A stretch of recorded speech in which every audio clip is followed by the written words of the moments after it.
Clear your day. That's what my brother texted me the morning of my birthday. No happy birthday, no explanation, just those 3 words. And when Mom called an hour later, her voice was syrupy sweet. Something big's coming, sweetheart. So I cleaned the house, bought a cake, lit a candle. Then I waited and waited until I opened Instagram and saw my entire family laughing under string lights at the old cabin, celebrating. Not me, Jude and Krista. And around her neck, the locket Grandma swore she'd give to me. If you've ever felt quietly erased from your own family's story, drop a 1. If not, hold on tight to that warmth. Drop a 0, because this time, I didn't rage. I simply stopped pretending. They told me to keep my birthday free. I set the table anyway, just in case someone remembered. It was the kind of Thursday that pretends to be generous. The sunlight spilled through the blinds in soft stripes. Dust floated like tiny dancers in its glow, and the lemon polish I'd wiped across the counters still hung faint in the air. The kitchen was clean. Too clean. As if it was waiting for a photo shoot, not a birthday. I'd canceled a meeting with my only client this week, told a neighbor I'd rain-check dinner. Mom had called on Tuesday, first time in. What? Nearly 4 years. Her voice had the same texture as weathered silk, familiar yet worn. Keep Thursday free, she'd said. Something big's coming. She didn't say happy birthday. Then Jude's text had followed, shorter, colder. Clear your day. No emoji, no follow-up. That should have told me everything. Still, I drove downtown, parked outside the old bakery with the green awning, and bought a chocolate torte. The same one Grandma Lorraine used to keep in the freezer for special Sundays. The girl behind the counter even wrapped it with a gold ribbon. I told her it was for dinner. I didn't say whose. Back home, I vacuumed the living room, rearranged the couch pillows. I pulled out the navy blue tablecloth, only slightly faded now, and set the table for 2. Silverware, cloth napkins, the wine glasses Dad had left behind. At 2 p.m., I lit a candle. Not the big scented ones, just a small birthday candle, white with a gold spiral. I placed it beside the cake, still in its box. The flame danced like it knew something I didn't. I sat. Waited. The clock ticked loud in the quiet. I checked my phone, twice. Then 10 times. Nothing. I tried reading, cleaning again, folding laundry I'd already folded. I even took the recycling out, just for the noise.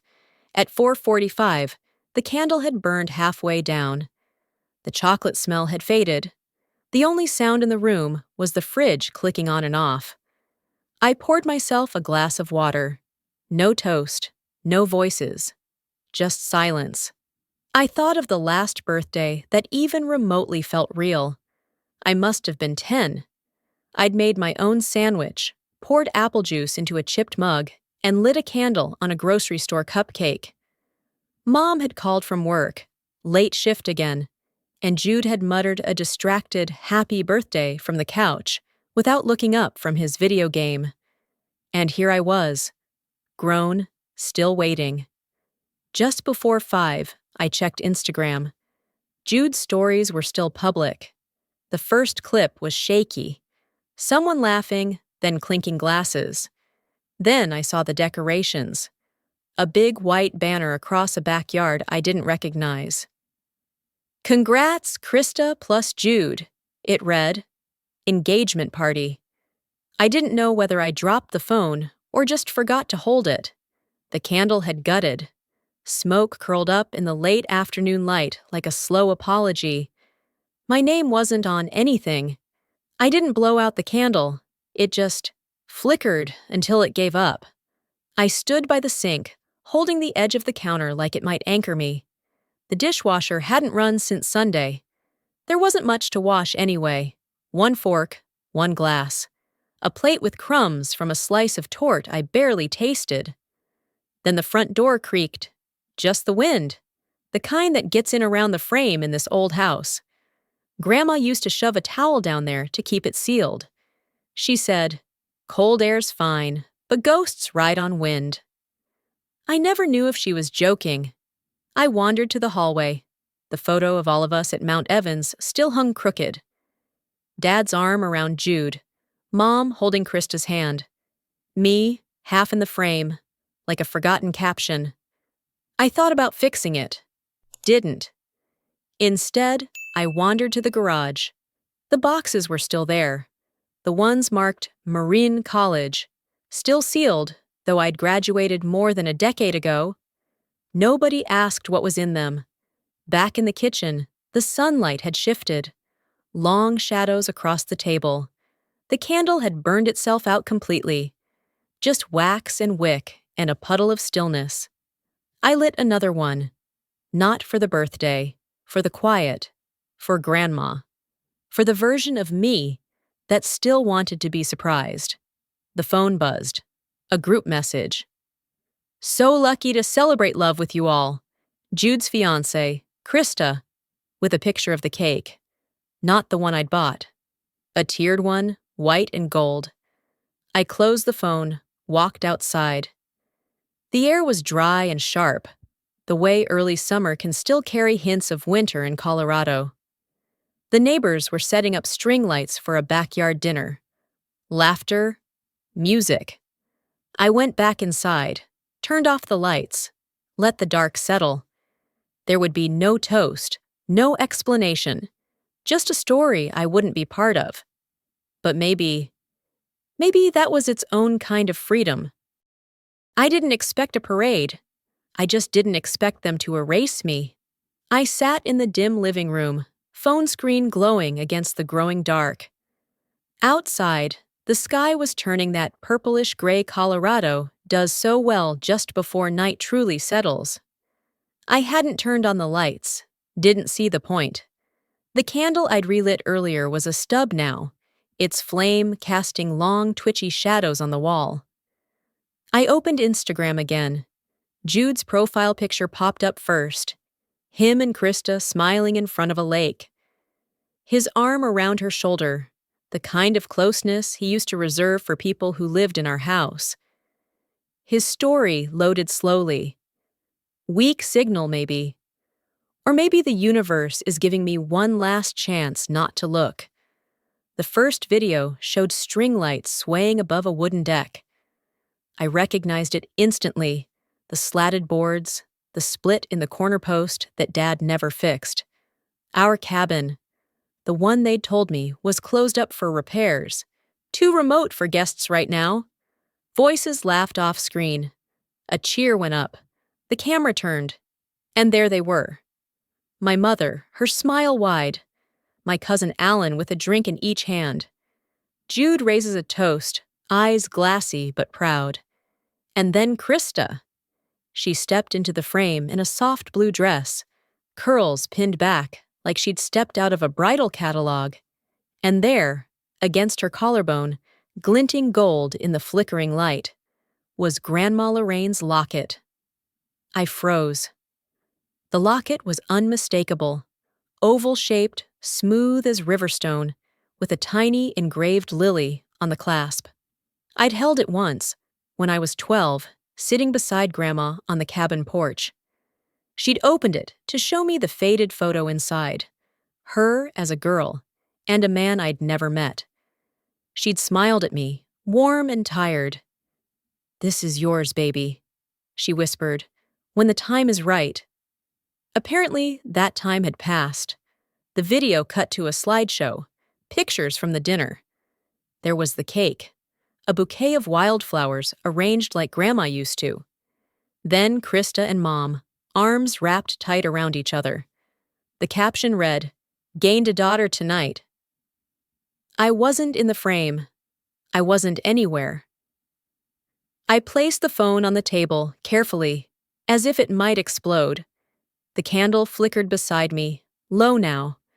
The kind of light that gives up without asking permission. I thought of Grandma again, her voice when she taught me how to press violets between wax paper. We'd sat on that same porch where Krista now laughed. She had shown me how to fold gently, not to crush the petals. "Some things," she said, "only stay beautiful if you know how to handle them." She hadn't meant Krista, but the irony wasn't lost on me. I leaned back in the chair, let the shadows stretch across the floor. The house didn't feel like mine tonight. The locket was gone. So was the promise that came with it. They hadn't just replaced me, they'd rewritten me, skipped over the chapter where I existed. Have you ever discovered that the people you trusted most rewrote the story, without you in it? If you've ever felt like a chapter was torn out of your own family's book, leave a comment 7 below. Let's see how deep this silence goes. And still, I kept hoping I'd misunderstood. But then the final video loaded. Jude standing with Dad, who hadn't texted or called me in over a year.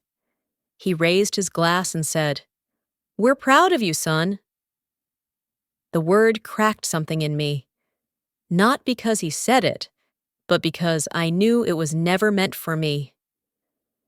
I remembered that day more clearly than I wanted to admit. Grandma had pulled the locket from a small velvet pouch.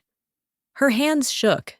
She had arthritis even then, but her grip on that chain was steady. "You're not the loud one," she'd said, brushing hair from my forehead. "But you feel deep. That's the kind of person this belongs to." I'd asked her what was inside. She smiled, that tilted, secret kind of smile. "Memory," she said, "and maybe a little hope." That cabin wasn't just a place. It was the one corner of our family where things slowed down, where silence wasn't something to fear. We used to go there every summer, Dad grilling, Mom with her magazines, Jude running through the woods, and me, just watching, trying to fit. Even after Grandma died, I thought the cabin still remembered me. But maybe buildings forget too. I stood and walked to the back door. The night had deepened, cool air slipping in through the screen. The porch was empty, just shadows stretching into pine trees. Somewhere, a cricket chirped. For a long moment, I imagined them there, still at the cabin, laughing, clearing plates.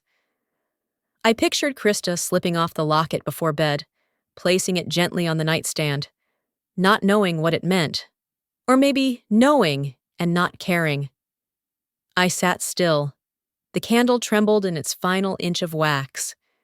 I didn't cry, I didn't yell, I just stopped waiting, and something in that silence felt permanent.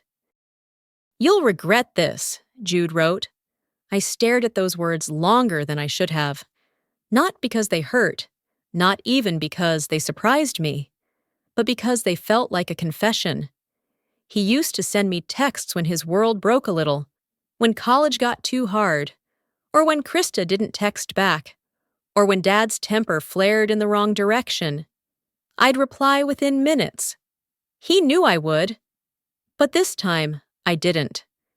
I just read those 4 words again and again, until they didn't mean anything. The morning after my birthday, the house felt strangely still. The blinds were still tilted from the night before, letting in the same thin light, but everything had a weight to it. Even the air. Even the silence. I left the group chat first. It took 1 swipe, 1 tap. No one noticed. Not at first. No buzzing phone, no, "Everything okay?" Not yet. Just quiet. So I kept going.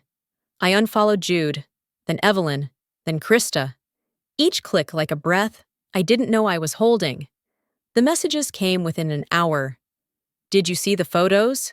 Jude asked. Then, "Everything okay?" And finally, "You'll regret this." I didn't answer any of them. I put my phone down and stood by the window, arms crossed. Outside, the maple tree in the neighbor's yard had just begun to bloom in full. Its branches bent low in the breeze, like it was bowing out of something too. I stood there longer than I meant to, watching nothing in particular, just listening to the old house creak and settle. The fridge clicked on.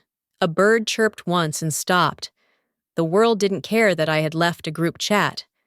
But somehow, that made it easier. Instead, I walked upstairs, opened the top drawer of my desk, and took out the locket. I hadn't looked at it since the night before. The chain felt colder than I remembered, thinner, like it had lost some weight along with me. The clasp stuck a little, like it didn't want to open.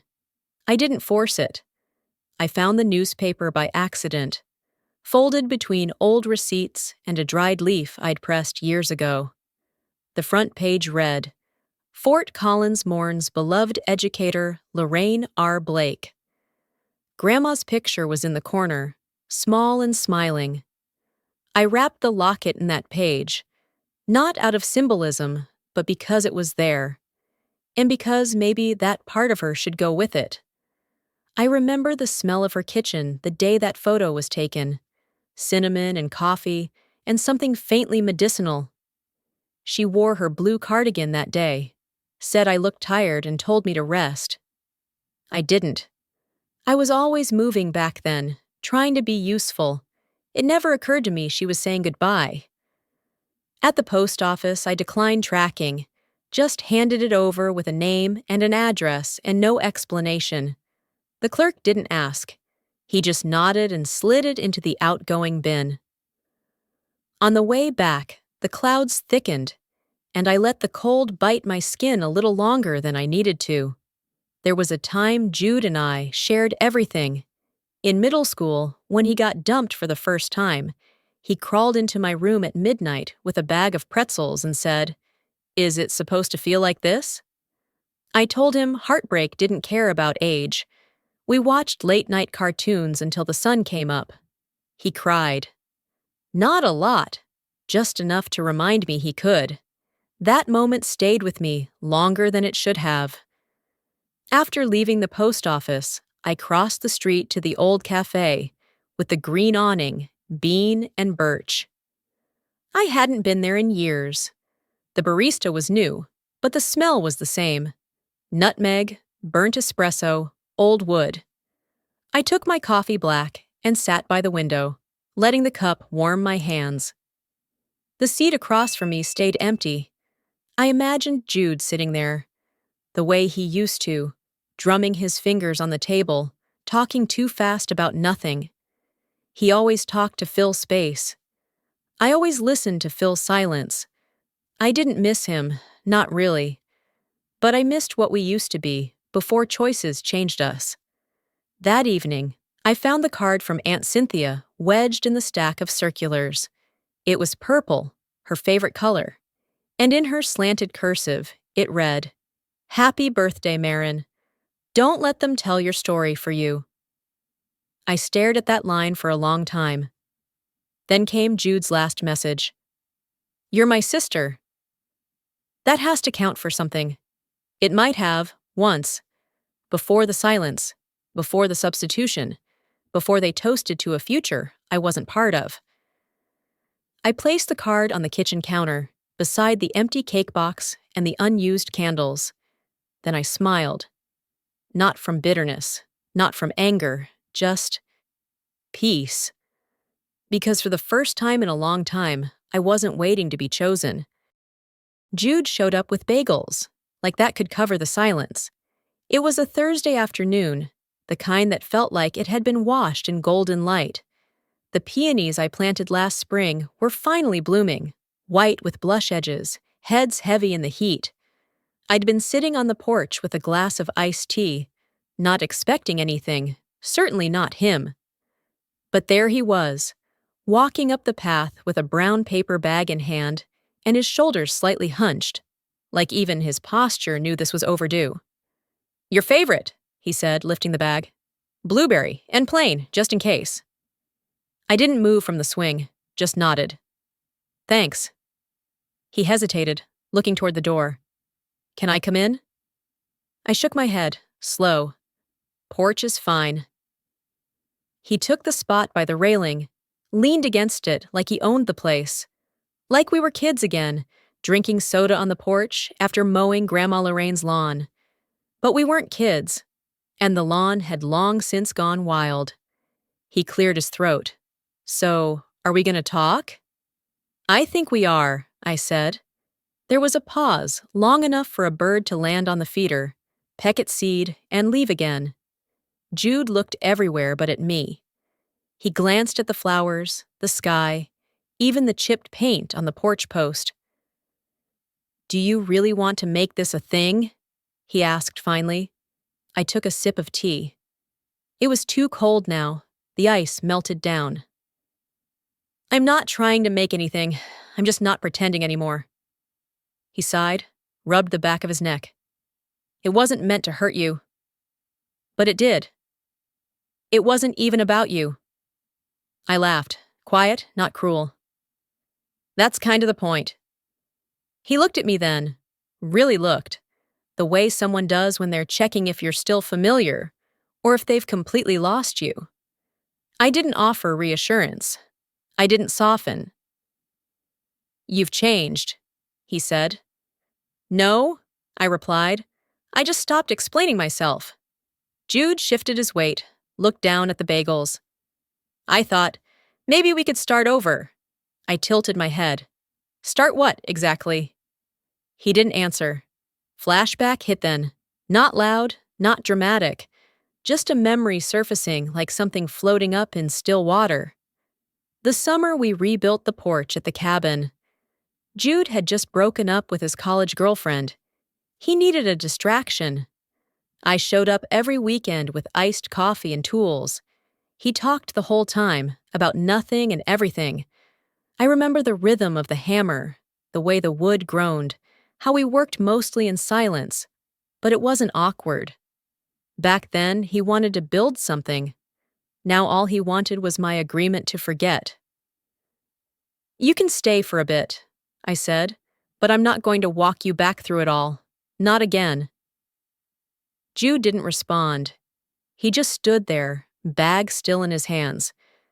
Eventually, I got up. Take care, Jude. And I closed the door.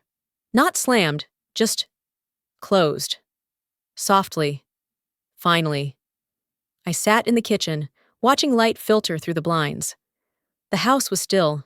For the first time in days, my heart didn't feel like it was reaching for something out of frame. Later that evening, I checked my phone. A new email. Subject. You're invited. Pastel script over a white background. A photo of Jude and Krista holding hands beneath those same string lights at the cabin. The wedding. September. RSVP by July 15th. I read it twice. 3 times. Then I deleted it. Still, something felt unfinished. I walked to the backyard, the bagel still untouched. I broke it in half, tossed it near the feeder. The birds came, pecked, then moved on. Even they didn't want to finish it. And for the first time in a long time, I didn't either.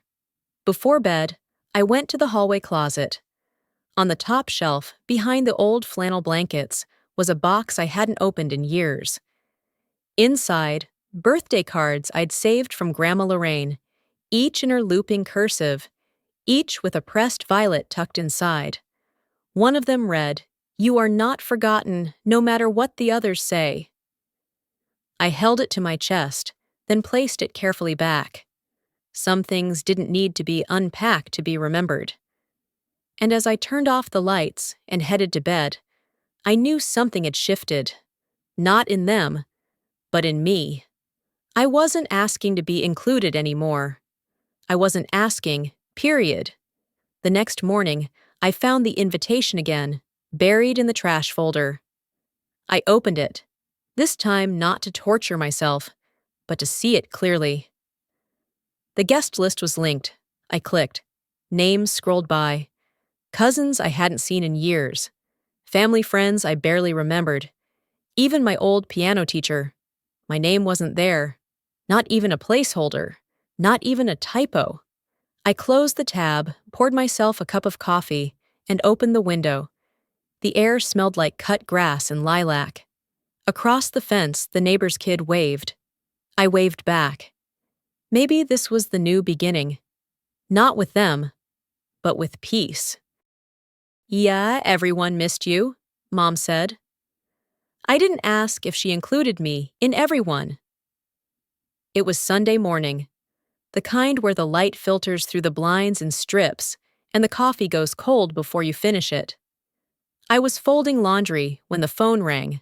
Just the name Mom on the screen, no photo. My thumb hovered for a second longer than it should have, and then I picked up. "Hi, sweetheart," she said. Too cheerful, too bright. "Just wanted to check in." My throat tightened. Not because I was surprised, but because her voice brought with it the weight of every time she hadn't called. "I'm fine," I said. It wasn't true, but it wasn't a lie worth correcting. "Oh, good. Last weekend was just lovely," she chirped. "You would have loved it." Would I? "I saw the photos," I said, folding a navy towel in half, then into quarters. A pause. "Oh," she said, light as a feather. "Krista just glowed, didn't she?" "She wore the locket." Another pause, this one longer. "It suits her," she said. "You know, I gave that to her after she helped me with the flower arrangements. She's just been so thoughtful." I let the silence breathe. It was stretched, uncomfortable, and real. "She made your casserole, too," she added quickly, like changing the subject might wipe away the oversight. "Said it was her new favorite." I remembered the last time Mom made that casserole for me, when I broke my ankle falling off the backyard swing. I was 12. She'd made it while lecturing me about carelessness, but I remembered the smell of rosemary and the clink of her spoon against the ceramic dish. "She must have felt special," I said. "She is special," Mom replied, like it was the easiest truth in the world. "I used to be there," I said. "You just didn't look at me." The line went still. I could hear her breathing, steady but shallow. "Well," she said finally, "you've always been so independent. I never wanted to smother you." That was her version of concern, always just far enough away to stay comfortable. There was a flash in my mind then. Me at the cabin, small enough to still believe in birthdays. I stood at the kitchen counter, watching her and Grandma Lorraine bake a cake. Mom had flour on her cheek and called me helper. She handed me the spoon to lick clean, but only after Grandma nudged her. I remember thinking, she's trying. I didn't know then how rare that was. Now, years later, the warmth in her voice felt like a costume she forgot to take off. "I hope you're doing something creative," she said. "Your sketches were always so expressive." I hadn't drawn in months. "I've been busy," I replied. "Well, let me know if you need anything," she offered, sweet and final. "Krista's looking into those mentorship programs you used to mention. Maybe she can help get you back on track." Back on track. As if I'd derailed myself. Have you ever been told you lost your way by the very people who pushed you off course? If you've ever had to rebuild your direction from scratch, comment 9 below. Because sometimes peace starts where their roadmap ends. "Okay," I said, even though nothing about it was okay. We hung up. I sat for a long time on the edge of the couch, the room suddenly too still. The folded laundry sat in piles like unfinished chapters. I stood, walked to the hallway. The family photo hung where it always had. Mom, Jude, me, taken the summer before Dad left. We were smiling, but I remember the fight that happened just before. Mom had cried. Jude had stormed off. I had held it all inside, like always. I reached up and took it down. In the space where it hung, I saw a blank wall. Clean, unburdened. I went to the closet and pulled out the frame I'd hidden for years. A photo of me and Grandma Lorraine, sitting on the porch with wild violets between us.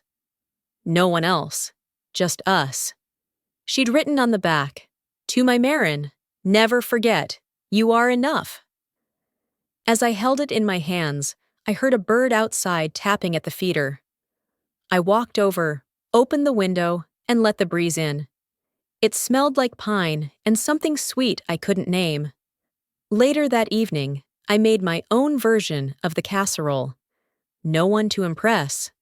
No one to feed but me.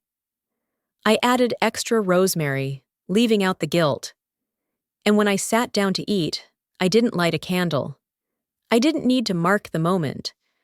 Some things, when they shift, don't make a sound, but they change everything. I didn't go to the wedding, but I sent something. That morning, I brewed a fresh pot of coffee. The kitchen smelled like vanilla creamer and wood polish. Light spilled across the countertop in long, lazy rectangles. Everything in the house was still. Stillness, I've learned, isn't emptiness. It's the reward for no longer bracing. I sat at the table and pulled out the small, padded envelope. The locket sat inside it, cool, silent, without sentiment. I'd wiped it clean the night before, not out of spite, but respect. Respect for what it used to mean, what it no longer did. No note, no return address, just the locket, just a goodbye nobody asked for. At the post office, the clerk asked, "Do you want tracking?" "No," I said, sliding it across the counter. Let it arrive like it never left. I walked home slowly, cutting through the park where Jude once dared me to jump off the swing set. We were 7 of us. I scraped my knee and cried harder than the injury called for.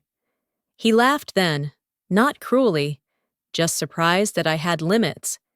He never really saw them again. My phone buzzed just after lunch.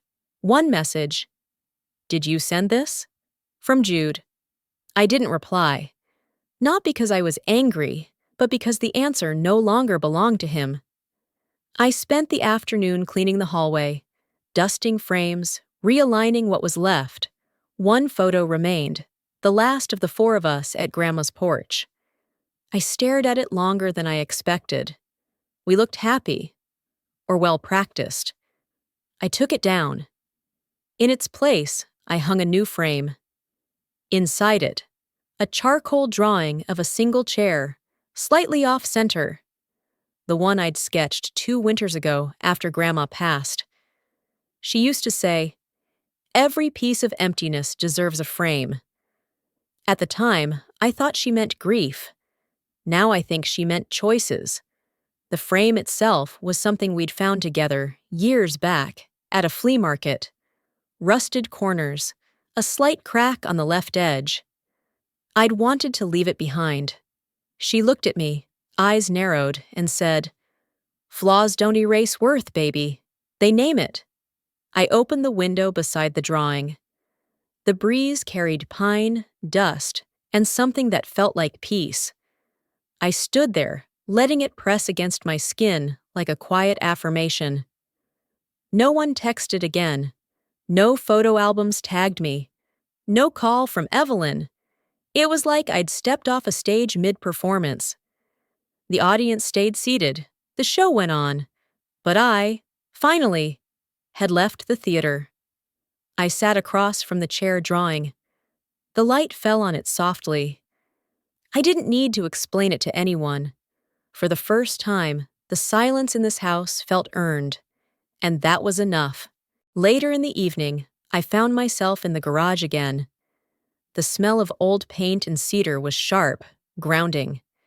I lifted the lid on a storage tub labeled "Misk Keep."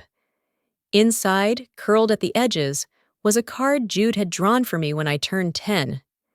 It was messy, scribbled stars, and a stick-figure astronaut with a lopsided helmet. "To the bravest sister in the galaxy," it read. I'd kept it all these years. Proof that there had once been closeness, or at least the attempt. I ran my thumb across the crayon, faded and soft. Then I placed it back in the tub, shut the lid, and didn't bring it inside. There's a kind of grief that doesn't sting anymore. It hums, low and persistent, like the fridge in the middle of the night. You don't notice it until everything else is quiet. As the sun dipped below the rooftops, I made myself a small dinner: roasted vegetables, bread with too much butter. I ate on the back steps, plate balanced on my knees, listening to the soft tap of branches above.